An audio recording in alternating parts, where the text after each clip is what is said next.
The guild itself is incredibly detailed, incredibly focused. Everybody is all kind of pushing towards the same goals. Just the hyper amount of theory crafting that happens, uh, I love it. There's always people online talking about anything. It's kind of like a font of discussion and just like-minded people working to accomplish a goal. Jamming, yeah, jamming. I hope you like a jamming too. Welcome, one and all, to Jammincast. This podcast is dedicated to celebrating video games and delivering video game news and interviews. I adore video games, and I love sharing that with you every week. If you stick around, I think you'll have a good time. This week we have What's News. It's my segment where I go over the video game news for the week. And then I have an interview. This week I'm joined by another World of Warcraft streamer. He's one of the few people to fully clear Naxxramas in Vanilla WoW. He's the lead developer on Classicwow.live. He's playing a warrior on Skyrim, and he's raiding with the guild Onslaught. They're the #1 horde guild in the world. He goes by Ayle, and he's unleashing his rage all over his enemies. You can find him on Twitch at twitch.tv/AyleGaming. And you should absolutely check out the website Classicwow.live. It's a wonderful resource for all things classic WoW. Before we get started, I want to inform you of a few ways that you can elevate your experience. I have a phone number you can call if you feel like joining in the conversation. The number you can call to leave a message is 949-407-9198. That's 949-407-9198. Also, you can follow me on Twitter at JaminTheShaman. You'll know more about what I'm up to and how you can be involved. I'm also on Twitch at twitch.tv/Jamin. With all that out of the way, let's get this podcast started.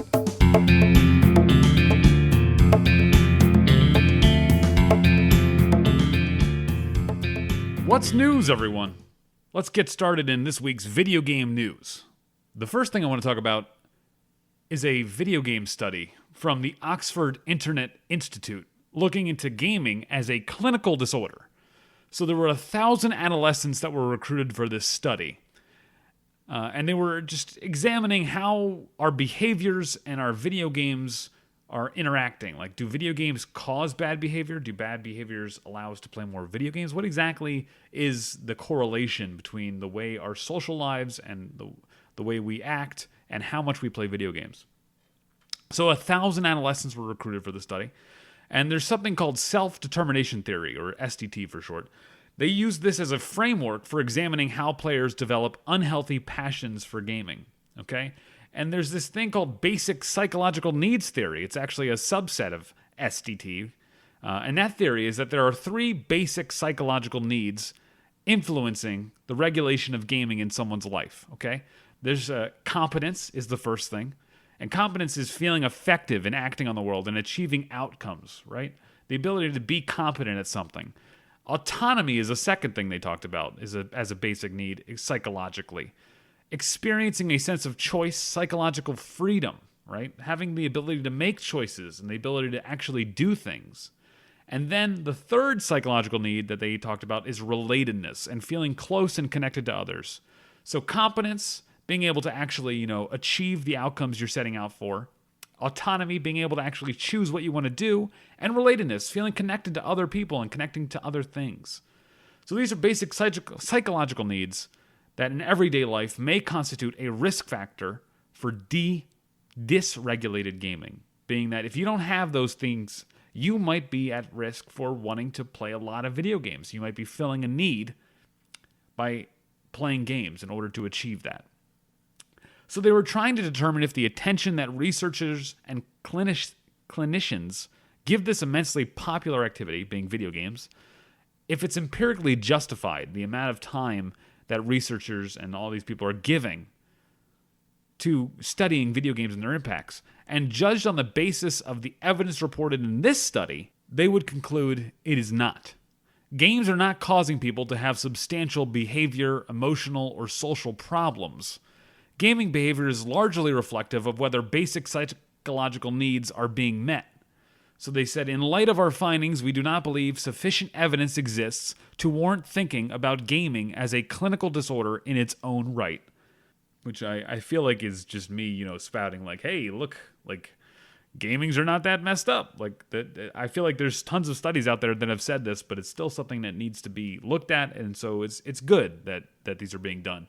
But it's basically, look, these are things. Games give you these things, and yes, they can be used and abused. These desires, just like a lot of other things, drugs and alcohol and social circles and sex and everything can be used to avoid your true problems and avoid, getting those needs fulfilled. You find a way. People find a way, right?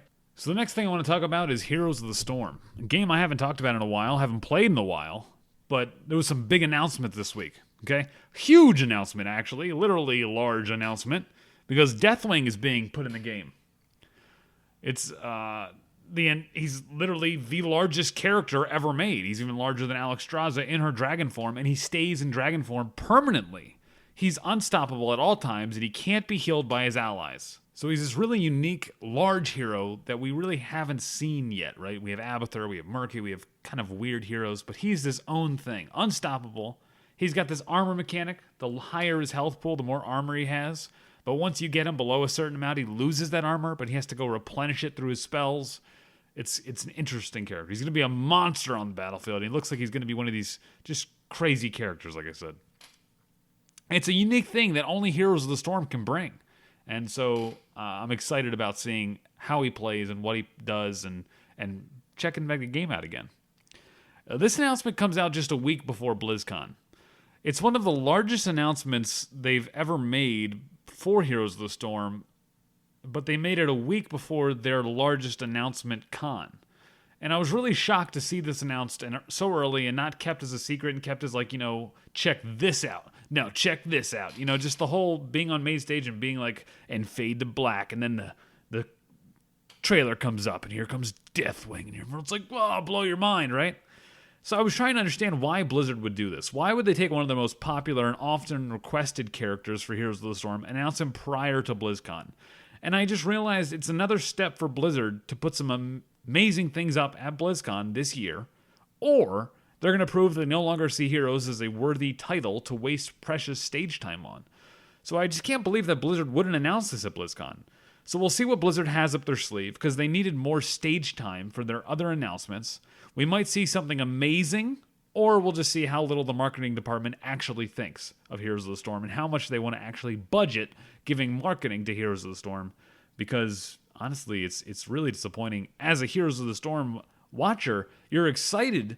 As a Heroes of the Storm player, you're excited to see Deathwing, but then you're also like, wait, but this is huge. Like, what did you save for BlizzCon? And I'm going to guess nothing. I don't think they saved anything for BlizzCon. You're going to be able to play Dragon. You're going to be able to play Deathwing there. But, they're not going to have a big announcement. It's not going to be like, hey, and check this out. Or they'll just rerun the announcement trailer like they did, and it'd be really weird. And the final thing I want to talk about this week, and it's one of these things that it's kind of just like in the air, and you got to mention it, is that Shroud, a Twitch streamer, is no longer a Twitch streamer. He's now a Mixer streamer, or a Mixer, or whatever you call those guys. He's joining Ninja over on Mixer. So Microsoft must be shelling out a lot of money to get these streamers to move over to their platform. He tweeted out a short video on October 24th announcing his move. He's currently the he's currently the third highest subscriber among individual streamers on Twitch. In response, Twitch sent out an email to his current subscribers announcing his removal as a partner, and they gave a free month to anyone who was a subscriber. They refunded their subs they had paid for, and they said, here's a free month to give to anyone you want. So we'll see what's going on with that. Mixer making big moves, making big shakes, trying to stay relevant. I heard, 2 weeks ago, people saying, oh, look, Ninja moved to Mixer, and it's kind of a dead platform already. And then now Shroud's moving to Mixer. So honestly, Microsoft making big strides trying to get people to play on their platform. And, I checked it out. The stream looks it's pretty slick looking there. Their whole UI. If you're not used to it, if you like the Twitch setup, Twitch is fine. Mixer's got their own thing going on. It's not bad. And that's everything I have for you this week with news. Pretty short news cycle. I thought, interesting stuff. Let's head on over to the interview, guys. I got this great interview with this guy named Ayle, Ayle. He's a World of Warcraft streamer. and he's the lead developer on Classicwow.live. He is making this website, and it's honestly a fantastic resource for anything classic World of Warcraft. He's streaming on Twitch, twitch.tv/AyleGaming, AYLE gaming, and you should actually absolutely check him out, okay? So here we go, guys, right to the interview. Hope you enjoy.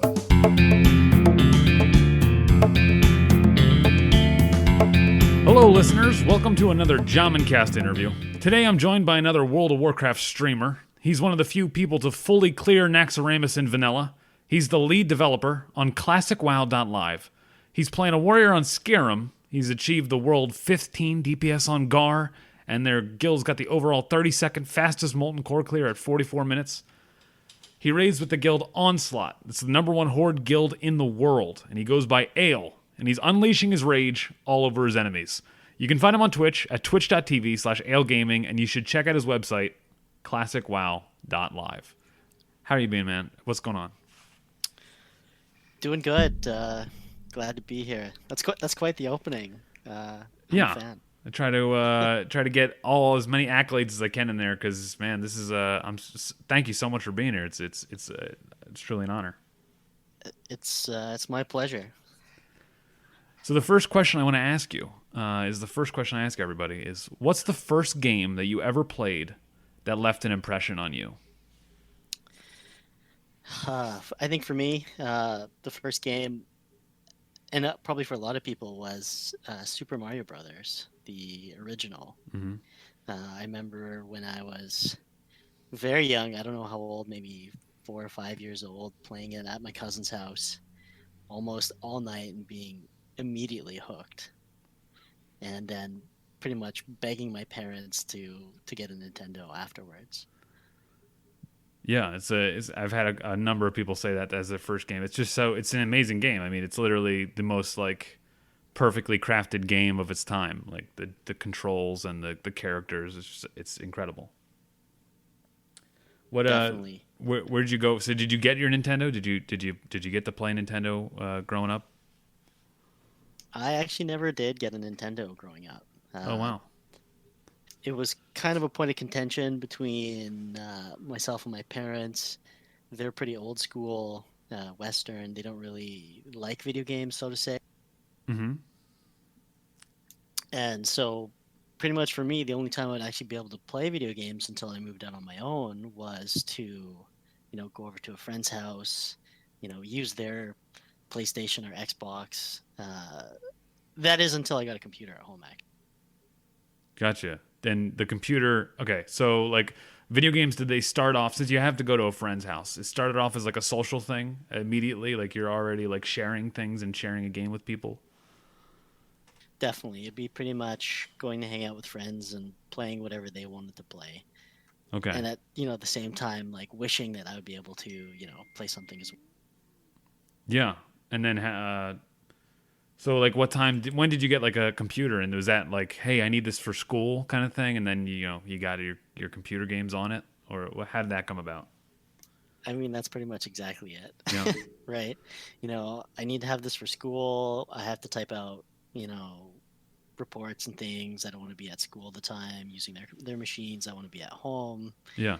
And shortly after getting our first computer, I just had it rigged. Wow.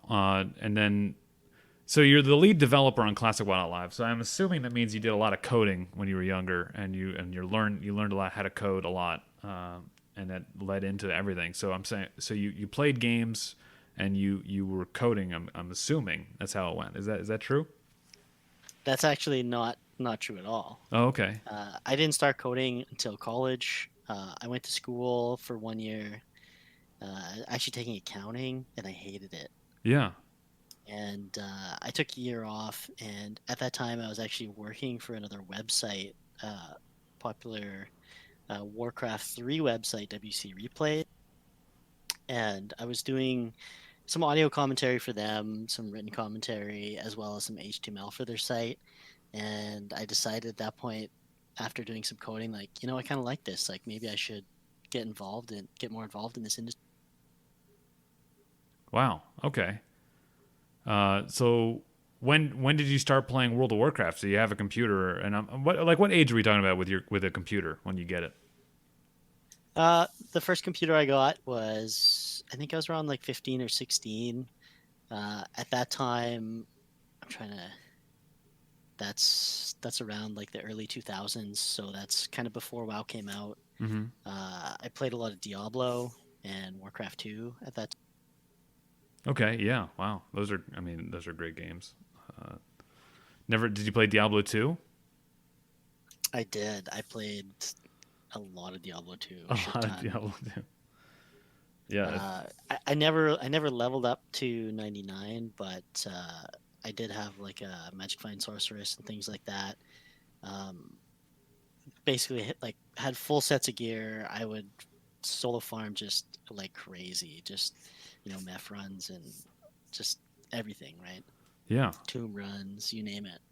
So did you get into Classic WoW and well, you obviously played into Vanilla because you were an Naxxramas. Did you start immediately when it came out?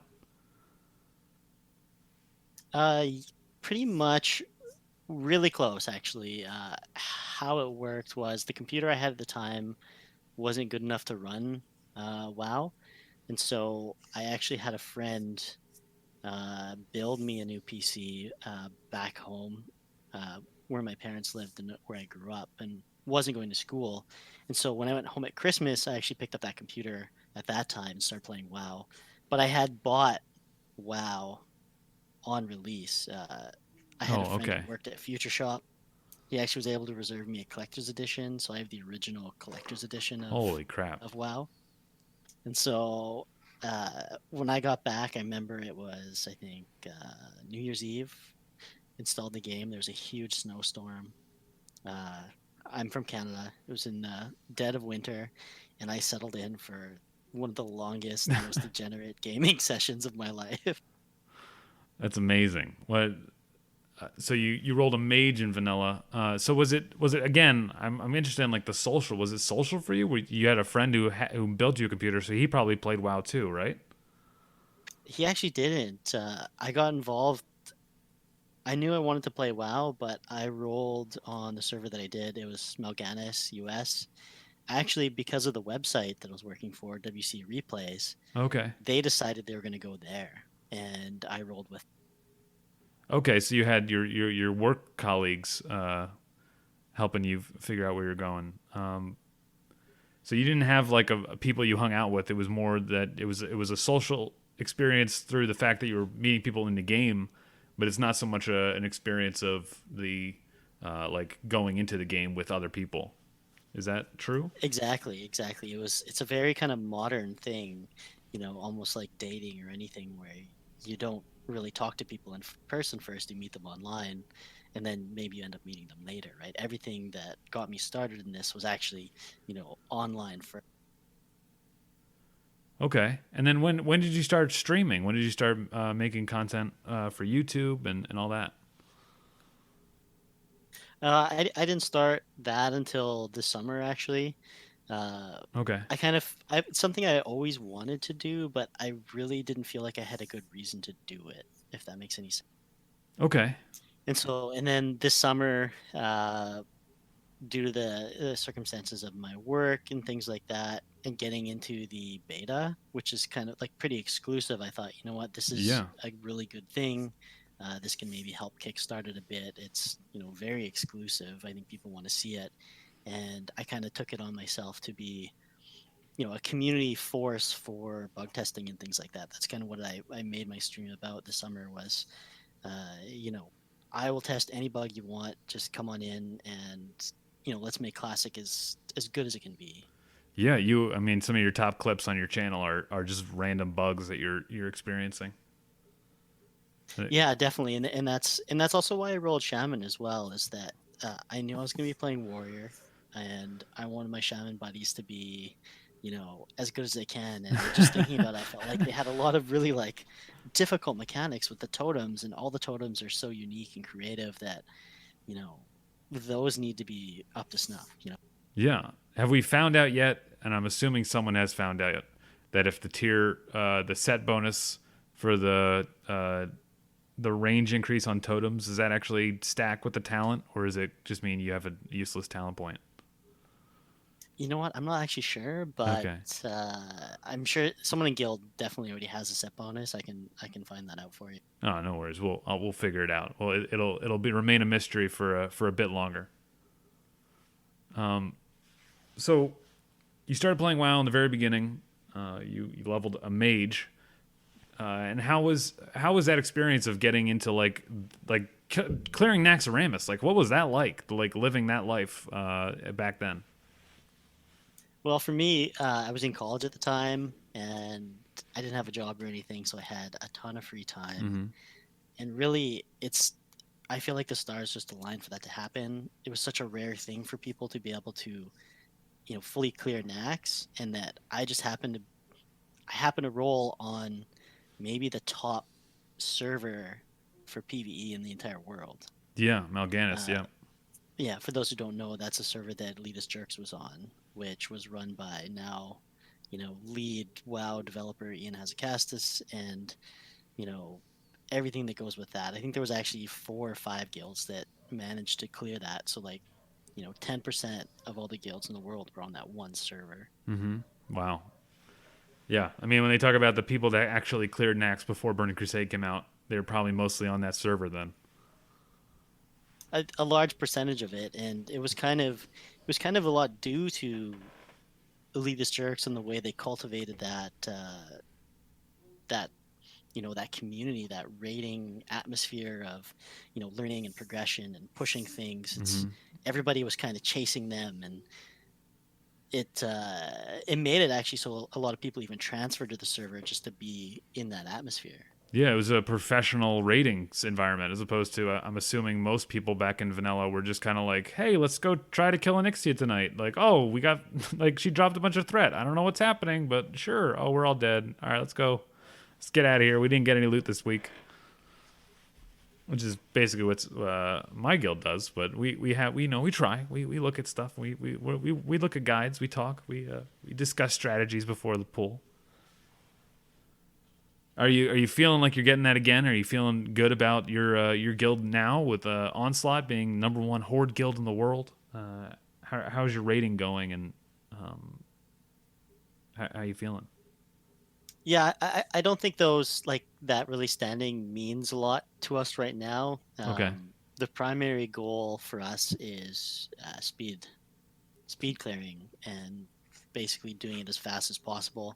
We haven't actually even started those runs yet. We're still kind of doing splits, and at some point in the future, we're going to actually become more focused on working on speed. So uh, I'm really happy with it. The guild itself is incredibly detailed, incredibly focused. Everybody is all kind of pushing towards the same goals. Just the hyper amount of theory crafting that happens. Uh, I love it. There's always people online talking about anything. It's kind of like a font of discussion and just like-minded people working to accomplish a goal. Wow, dude, that sounds awesome. It sounds incredible. Do you want to talk about private servers? Like, what was your experience like from WoW? Have you played all of retail? Did you stop playing retail at any point? What's your journey with World of Warcraft? Yeah, well, originally, like you said, we started on Mal'Ganis with a mage. While playing it, I always wanted to play a warrior, so I was always getting like just wrecked by huge mortal strike crits, right? Mm-hmm. I especially rating on later as fire, you don't have as many defensive cooldowns and stuff like that. And I leveled up a warrior, and then pretty much played that all the way through Wrath of the Lich King, a little bit into Cataclysm. I did raid hardcore as well in Wrath. Mm-hmm. I ended up getting like Shadowmourne and things like that. I did quite well in PvP as well, narrowly missing Gladiator uh, on a few seasons. After that, I kind of I felt like the game really started to change Mm-hmm. more than I was enjoying. I wasn't enjoying it as much, I guess. A lot of your friends had quit playing. The communities had broken up. The game changed, and pretty much from then until now, I've played every expansion, but it's pretty much I've leveled up and then I've quit after Mm-hmm. leveling. Nothing's really been able to hold me. And so it was actually due to the do you know the Barbara Streisand effect? Yeah, where you try to get something off the internet and it makes it more prevalent. Right. So I heard about Blizzard shutting down Nost. I Mm-hmm. didn't know that there was classic private servers until the big news came out about them, Strong Arm shutting down. Well, Yeah. Strong Arm, I say that, protecting their IP or Yeah. whatever, right?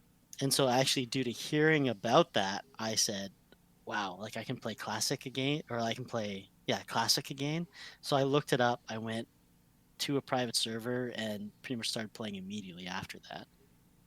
Wow. That's yeah. I remember when NOS was being shut down. The same thing. I was just like, oh wow. I wish I had known. In my head, I remember thinking, I wish I had known about that so I could play it. But now it's gone, and I didn't even think to like look up more. Like for some reason in my head, I was like, well, they shut that one down. If anything is good, it'll be shut down as well. So there's no point in even playing them. So I never even looked. But yeah, that I'm sure that did the same thing. There must have been tons of people sparked to look for another server as soon as NOS shut down.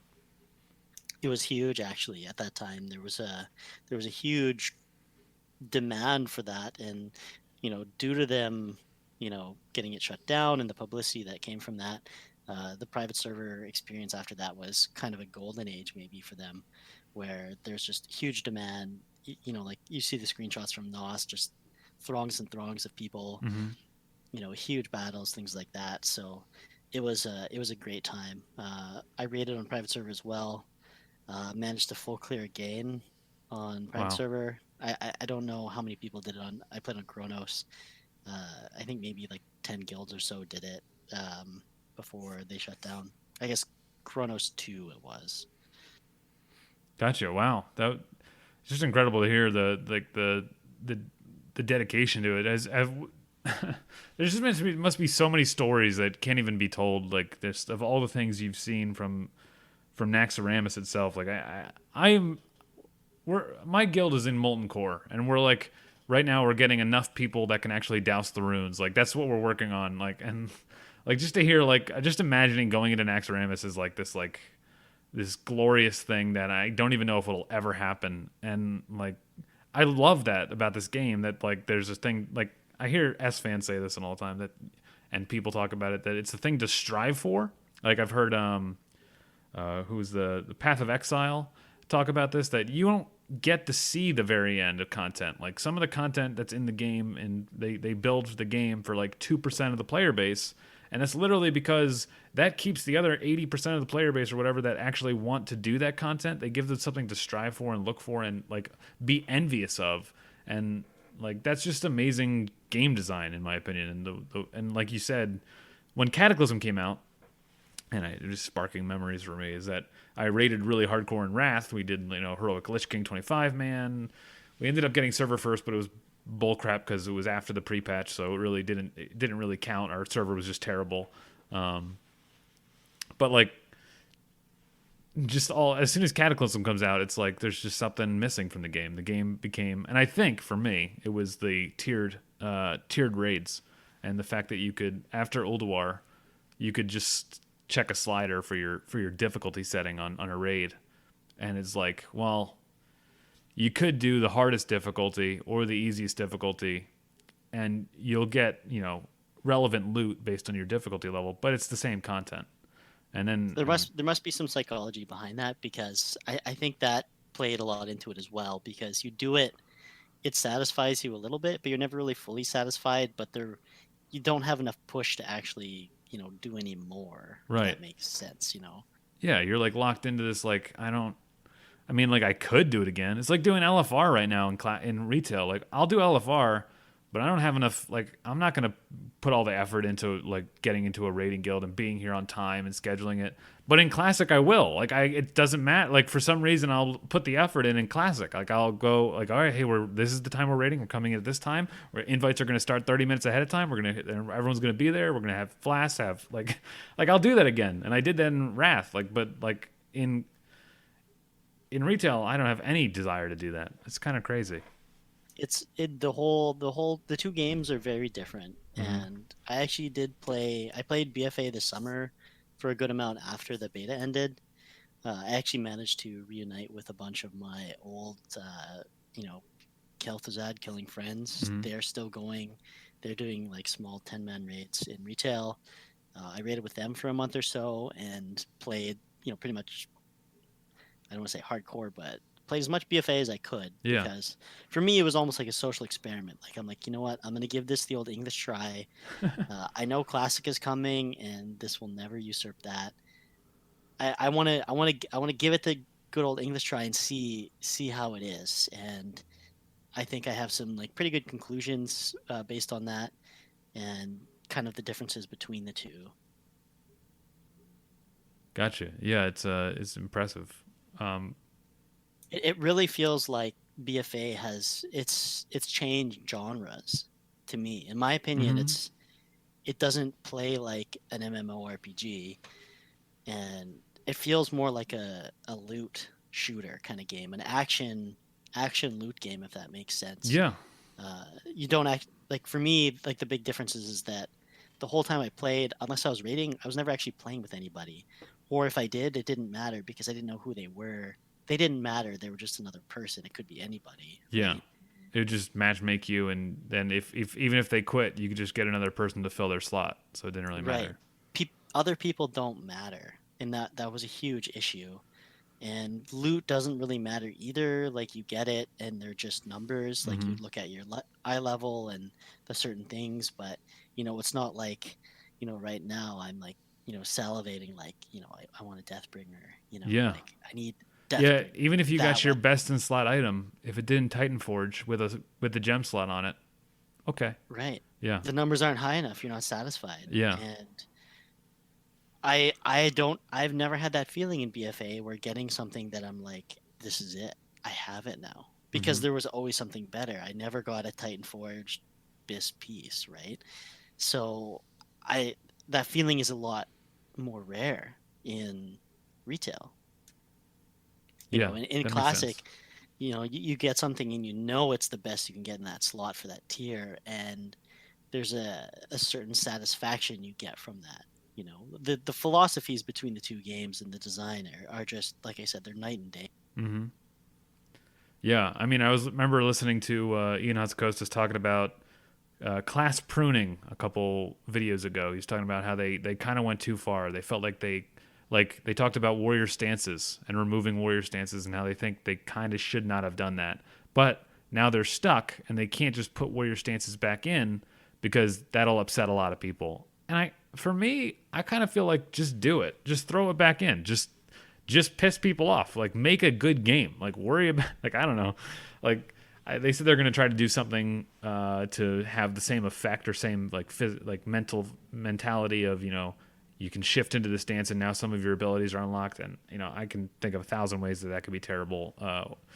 But I don't know. Like yeah, some of the class fantasy is lost with that, and then yeah, like you said, the loot mechanics. And I Yeah, mean, garrisons were awful. What an awful. Can you get rid of the mission table, please? I don't want to log in every 24 hours to check what missions I didn't do that I have to click a checkbox for.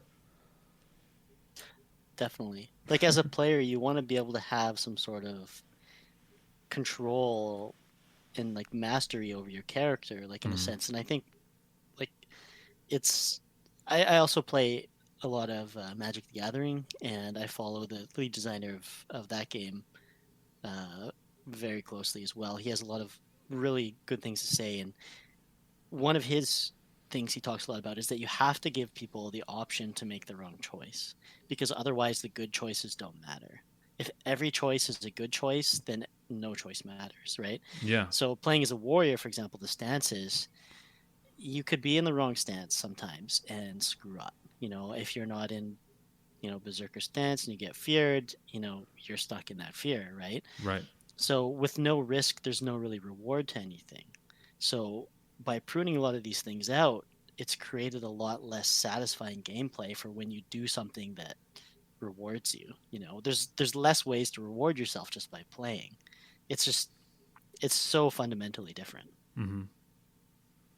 Yeah, Magic's a great game too. That's incredible. I haven't played it. I have this huge box of cards that I haven't even looked at in years. But it was. I mean, when I was in college, that was a great. That was like one of the best times. Just putting together random decks and fighting each other. It was so much fun. Well, if you ever consider selling them, make sure you look up the prices because a lot of them have attained like incredible value. I found out Things that you would have I have no. a land card that's worth like $28 apparently, according to my stream. They came in and so I showed a land card. I was like, oh, this is a Do you know which Shadowmoor. one? It's a Shadowmoor land card, gold. And Okay, yeah, they were like, oh, that's $28. You could probably go into any store and get $15 for it if you just drop it on the table. I was like, oh, okay, cool. exactly. And that's the thing a lot of people don't realize too is that like the lands are most often the most valuable card. Yeah, it's like a black something. I can't remember. It's a swamper or something like that. It's a hybrid land card. I don't know exactly. And you can like transfer the color to another color or something like that. I know exactly what you're talking about. Okay, good. All right. So did Magic the Gathering, was that a big part of your life as well? Gaming. I mean, this is a gaming podcast, man. Gaming doesn't just have to be video games. Well, it was. It wasn't a video game, so I was actually able to play that while growing up. That was kind of my gaming fix, Oh right? wow. So I played a lot of Magic cards growing up. Actually, a funny story. I remember my grandma actually took away my cards. I had them at her house. Mm-hmm. She looked through them, and they had, demonic symbolism and things like that. So she actually had taken them away until I was able to talk to my parents and things and get them back. But it's kind of a funny, funny story. Oh wow. Yeah, I can imagine. I don't know if we were allowed to play Magic growing up. I know it was one of those things like it was like even Harry Potter was a little bit questionable for us. So like we just had to explain like, oh, it's not actually demons. And like I remember playing Diablo and feeling like such a breaker of my family rules, like just pulling Diablo up and being like, oh, it's called Diablo. It literally has Satan on the box. Like we can't play this. Don't tell the parents. Um, That's pretty funny. yeah. And magic was one of those like I remember it was actually like I remember it was a big thing in the news. The magic is like corrupting your children, Satanism, and people were trying to call it like as if it was like some kind of like, and the same thing they do with Dungeons and Dragons. They like you're gonna be they're gonna become witches and Wiccans and they're gonna worship trees and Satan and stuff just by doing it. It's crazy. Definitely. Yeah, that's I think a lot of that has really started to shift now as gaming has become more mainstream. I was actually even reading a post on Reddit about how it's more popular for young people in school. Like the cliques have kind of broken down, and like average people play Magic because they want to. It's not just a nerdy game thing. It's like Hmm. games are for everybody now, which I think is awesome. Yeah, it is awesome. Some of the things I'm a little worried about for kids, and I don't know if this is gaming related as much, but I had someone tell me that every kid in this school district where I am has a computer given to them, and like everything's on the computer. Like they have, I was a teacher I was talking to, and he's talking about how he hasn't like done a physical demonstration of anything in like years. He says, "Oh yeah, I don't do like any physical demonstration. They just like watch the video or they just open the paper, like if there's like a some kind of thing they need to learn, it's on the computer. They have to watch their computer and look at it." And I was like, oh, that sounds horrible, but It sounds terrible. yeah, maybe it works. Maybe it's proven to work or something. I don't know. And maybe kids have just been able to adjust to that even faster than we were, because I thought we were pretty tech savvy when we were growing up, but apparently kids now just have computers like from kindergarten on. Yeah, it's quite a bit different. So how do you feel about Dire Mall being released before Phase 2? Do you think Blizzard made the right decision releasing Dire Mall so early? I think so. I think well, you know, Yeah. I think so. Being the kind of how I am, I level up in a week. Yeah. Uh, the appetite was there for more content, at least for me and the people that I play with. Mhm. The server that we play on is actually much more progressed than a lot of other servers as well. So I think kind of from our little community, there was a big appetite to have that as well. A lot of the streamers and things like that, you know, them releasing it before I think was good because having it come out with the honor system, there was going to be a fight for resources essentially. You want to go to Dire Mall, but you also want to PvP and rank up, right? Yeah. So I think releasing that early was definitely a good decision. And then, how do you feel about? And I'm just thinking about this now on Scarum. We have such a huge imbalance of Horde to Alliance. Literally, every like one Alliance I see, there's like 15 Horde, uh, maybe even more. How do you feel about? Do you think like Blizzard should find a way to like balance the server, or is it just something we're gonna have to live with? I think we are one of the anomalies and kind of fell Hmm. through the cracks, and it's really unfortunate. I think they should, but I don't think they will, if that Right. makes any sense. Uh, the server that I played on originally in Vanilla Mal'Ganis was even more heavily favored. I think it was 8-1 Horde to Alliance. Oh wow. And things like that were never fixed. Transfers were opened up, and it was just anybody could go anywhere kind of thing, kind of in Hmm. the same way. And they can't really. It's tough because they would have to have, custom implementation for our server where only Horde could transfer off, for example. Uh, I think it's totally screwed up now. I hate that it's gotten this bad. I wish they would have only had one side of faction transfers off, um, because Hmm. I really don't like it. Yeah. It's going to cause a lot of issues, Every right? Alliance And player I knew that was on Scarum is gone now. They transferred somewhere else.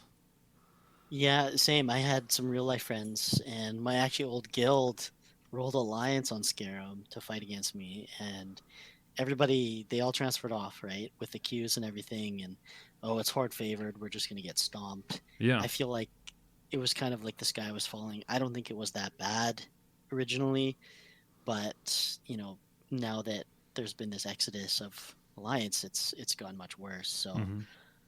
I would like them to do something. I don't think they will. Right.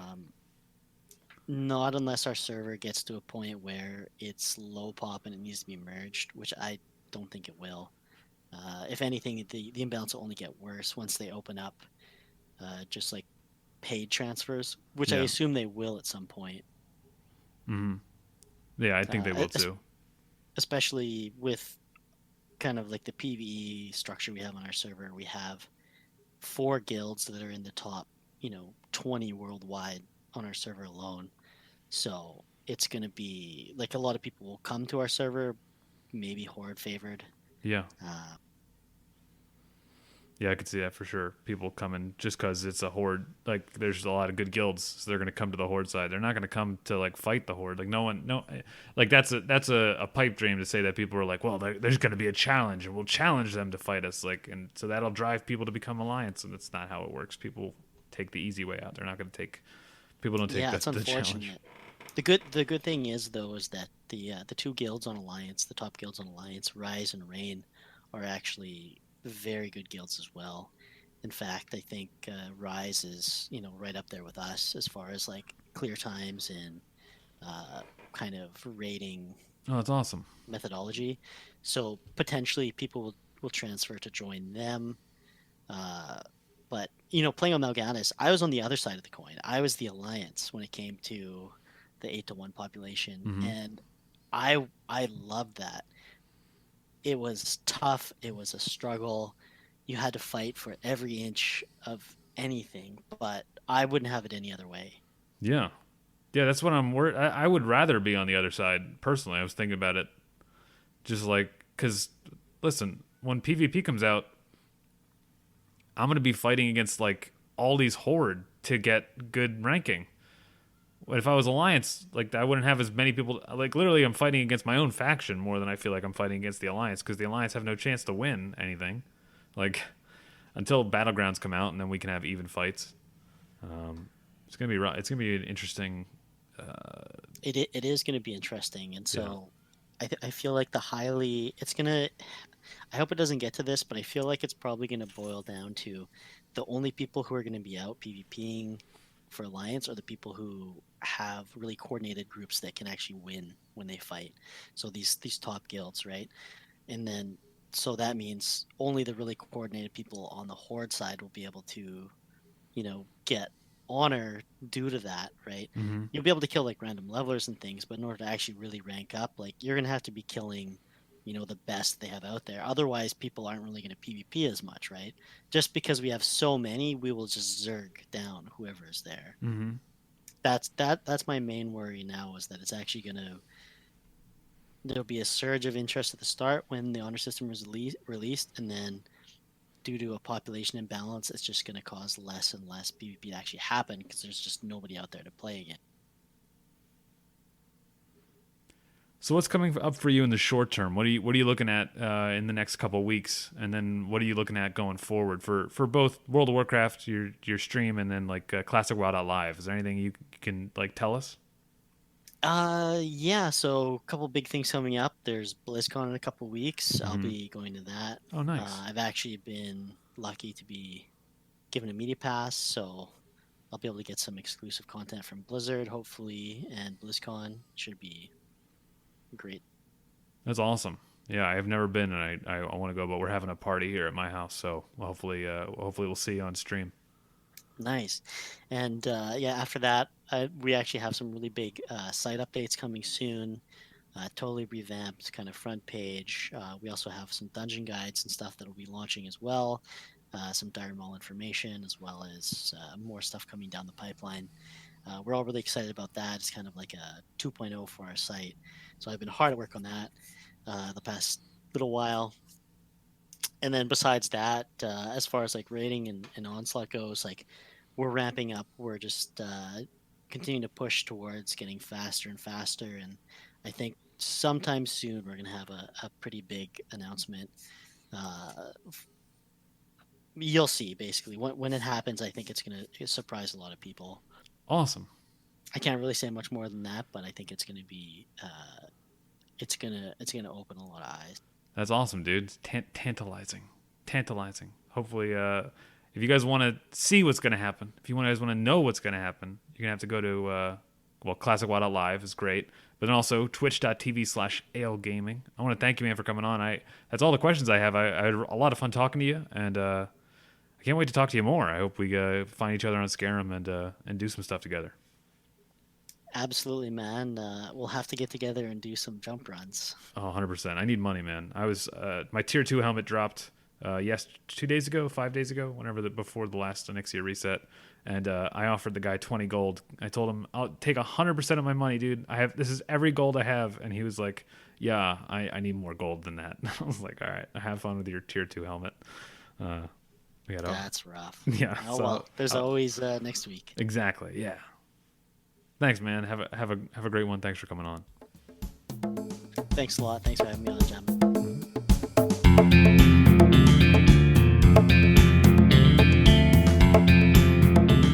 And that's it. That's the podcast, guys. I'm so thankful for Ayle for being on. That was a great interview. I had a really good time talking to you, learning about you, finding out how video games affect your life. Because everyone has their own little unique story there, but there's little touchstones and things that are interactive. Things that everybody has, right? And honestly, Super Mario Brothers, it's just this game that like it's a specific amount of people right in the down to the narrow road. Everybody seemed to play that game. I mean, honestly, it was a sensation, so obviously it would happen. But what a fantastic game, guys! Just amazing. All right, Classic WoW's out. It's amazing. Go follow AyleGaming, AyleGaming. So, okay. Twitch.tv/AyleGaming. Go to Classicwow.live. Check out what they got, guys. I don't know how many times I got to say this. Classicwow.live. It's a website. Check it out. I hope you guys stick around next week. There's always another podcast around the corner. Every Saturday it comes out. I can't wait to see you again. Have a great night. Have a great life. And have a great morning.